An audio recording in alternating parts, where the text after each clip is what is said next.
සුරියකාන්ත වර්ණසූරිය අධ්‍යක්ෂණය කරන රූපහර ෆිල්ම්ස් නිෂ්පාදනය කරන මේඝ වර්ෂා චිත්‍රපටය ගැනයි අපි මේ පොඩ්ඩක් කතා කරන්න හදන්නේ. ඇත්තටම අංජලි දමිත් චතුර ප්‍රධාන චරිත කරන මේ චිත්‍රපටය අනිවාර්යයෙන්ම සුපර් හිට් එකක් වෙනවා.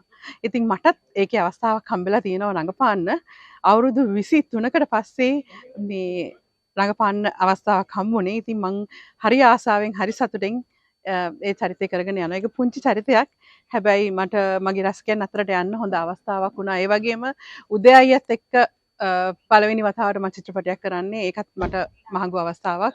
ඉතින් මේ ඔක්කොම සම්බන්ධීකරණය කරේ හංසලි සමරවික්‍රම. ඉතින් එයාට ලොකු ක්‍රෙඩිට් එකක් යන්න ඕනේ. Thank you.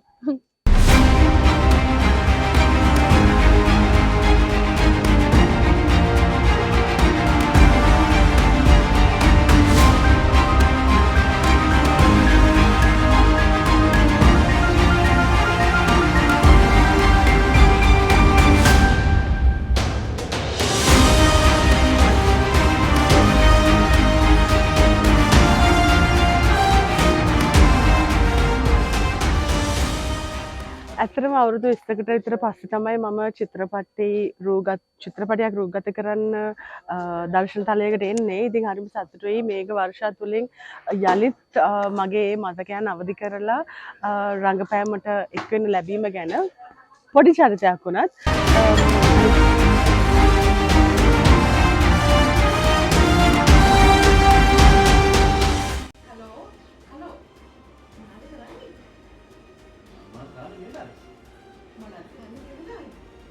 Ini udah kano.